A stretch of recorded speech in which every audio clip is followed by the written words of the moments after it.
Hello Magic Makers, welcome to Storytime with Mombierella. This is a young adult fiction and may be inappropriate for some younger viewers. Evil Thing.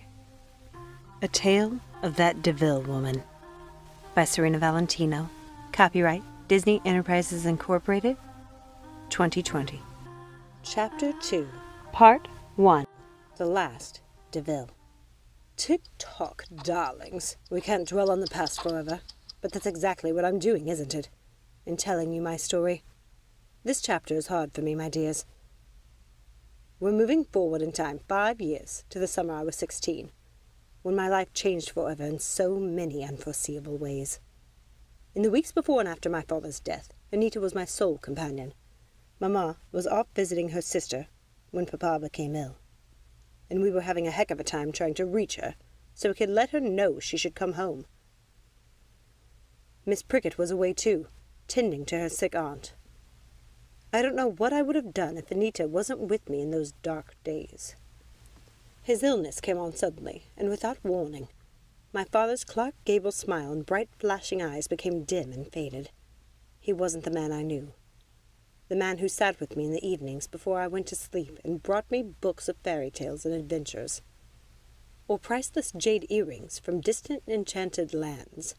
The man who danced with me in my bedroom and made me laugh at the most inappropriate times. He was a shadow of himself, and I was afraid to see him like that. The doctor said his heart was weak, and it broke mine to see him so frail and so pale. I wanted to remember him as strong, laughing and cheeky. When the doctor finally emerged from Papa's room, I jumped. He lowered his eyes, and that's when he told me. "I'm sorry, Cruella," he said. I stood outside of his bedroom door for what felt like an eternity after the doctor left. After he told me my papa would die, I couldn't fathom it, and I couldn't bring myself to face him. I couldn't let him see the look of grief on my face. I wanted to be strong for him, but I couldn't do it. Then Anita appeared, like an angel. Ever since she was a little girl, she seemed angelic to me, with her small features, light hair, and sharp little nose. If you didn't know better, you'd think she was a lady. A real lady. And to me she was. The only things that gave her away were her bookishness, and the smart and efficient way she dressed. Anita wasn't in for frills. She dressed sensibly, but she still managed to look stylish in her simple light blue A-line skirt and pink blouse. She'd been down in the kitchen with the servants arranging for the evening meal, and generally acting in my mother's place, so I would be free to focus on my papa. "Cruella, what are you doing? Are you okay?" she asked. Anita was taking care of everyone, not only the servants, by keeping them informed and reassuring them, but me as well. I don't know how she did it all. "The doctor just left, Anita. He said—" She put her hands on my arm softly. She could tell I was about to cry. "I know, Cruella. He told me," she said, trying not to cry herself. "You must be devastated. How is your father doing now? Is he sleeping?" "I haven't been in since the doctor left. I can't go in there. Anita, I can't face him. I was so afraid to see my father so frail. Perhaps if Mama had been there, I could have been braver. But I couldn't find the courage to say goodbye to him. I couldn't face that he was actually leaving us." "Of course you can, Cruella. You have to," said Anita, squeezing my arm. "He loves you so much, Cruella, and I know you love him." "I wish Mama were here. Has Jackson tried calling again?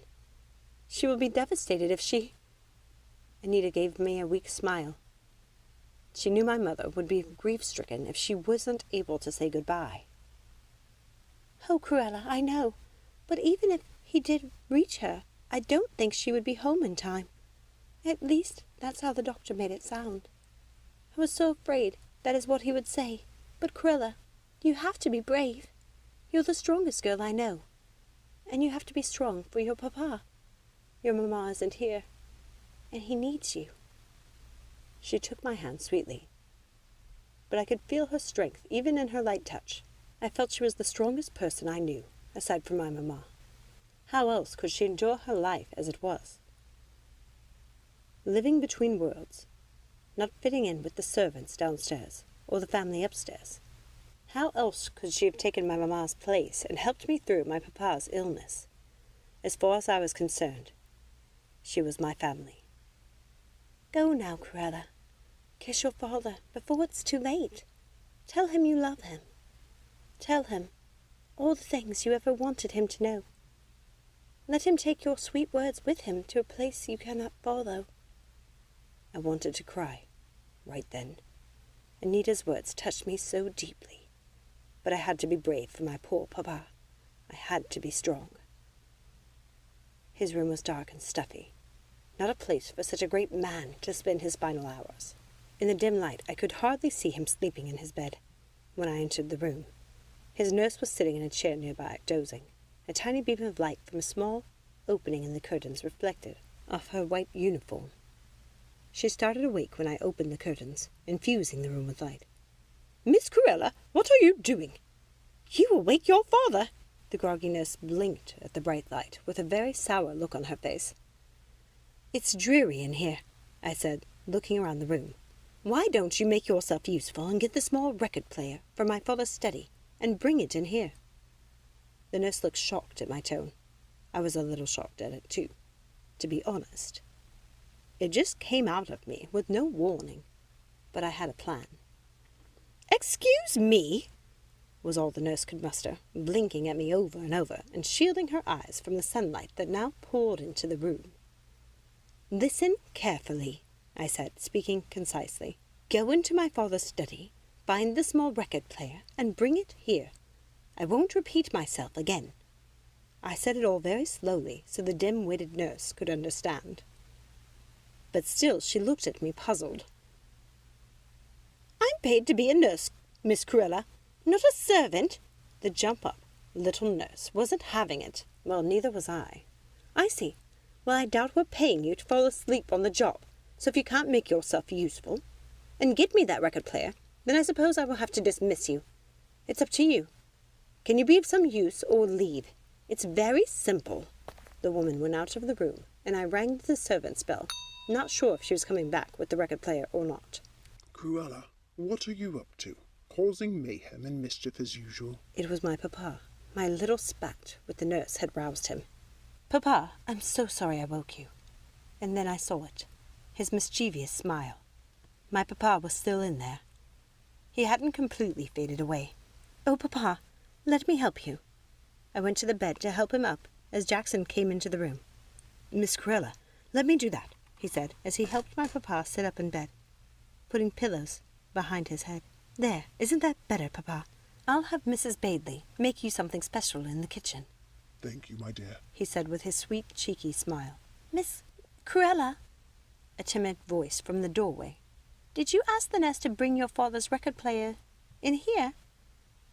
Our housemaid, Polly, was standing at the door, apprehensively holding the record player. "Yes, Polly, put it over there, on the dresser. And tell Mrs. Bailey my father is ready for his breakfast." "Yes, Miss Cruella." She placed the record player on the dresser as I asked, then paused. "I hope you don't mind my saying so, but the nurse is making quite a fuss in the entryway. I think she is leaving." Before I could say I was happy to see that horrid nurse go, Polly quickly left the room. Jackson cleared his throat. "Lord Deville, is there anything else I can do?"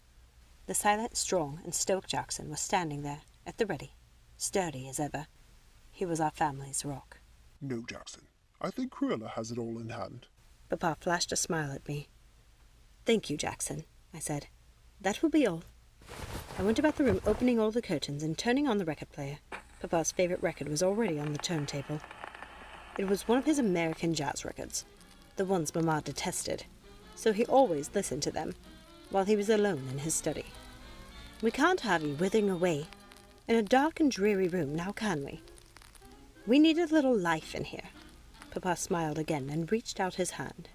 "Come here, Cruella. Come sit with me on the bed," he said, but I didn't want to. I knew if I sat with him, I would cry. As long as I was busying myself around the room, as long as I had something to do, I could hold my composure. But I went to him anyway and tried my best to keep the tears from flooding down my face. "Thank you, my dear," he said. He was too weak to say more. I could tell it was a struggle to sit up, but what I wanted more than anything in that moment was to dance with him to his favorite song. I wish we could dance together, Papa. One last time. He laughed. Like we used to in your room? I would love that, my dear. I'm so sorry I won't be here to dance with you at your wedding. I'm not getting married, Papa, I said, but I could tell he didn't believe me. Well, not now, my Cruella, but one day you will. And I only wish I could be there to see it. I couldn't hold my tears any longer. Don't cry, my sweet girl. Come on, help me to my feet. My strong girl, and we will dance. Papa, no, you can't.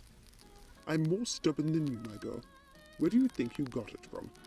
Now help me up. I want to dance with my daughter.